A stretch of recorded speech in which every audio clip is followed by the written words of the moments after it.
On the dark night of August 8, 1963, a Royal Mail train was travelling from Glasgow to London. In one of the train's carriages, there were bags filled with banknotes which would be worth about £67 million or 8 billion rupees today. The train's driver, Jack Mills, was speeding the engine through the darkness of the night. Suddenly, at a crossing, the red light of a signal started flashing. For the driver, this was an abnormal thing because at that time and place, the signal being red didn't make any sense. Anyway, driver Jack Mills immediately applied the brakes and stopped the train in the middle of the deserted track.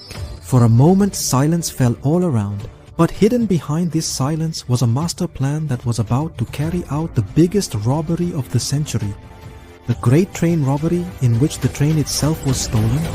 This sounds like the plot of a movie, but in real life, bandits carried out a suspense-filled plan and looted millions of pounds from a British government train, and all without firing a single shot. It all began months earlier when a few well-known criminals from London gathered together to pull off a new heist.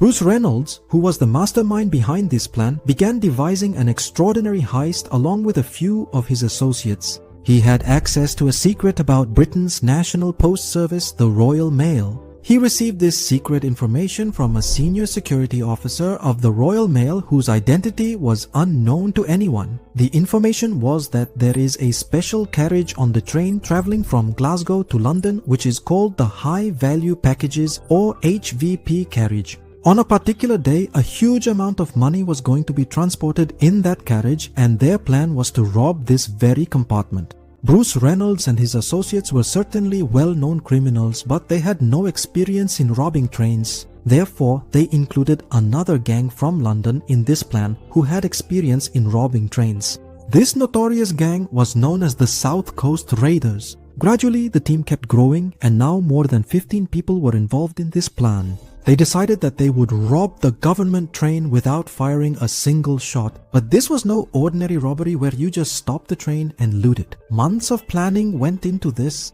On 7th August 1963 at 6:50 p.m, the train departs from Glasgow Central Station for London.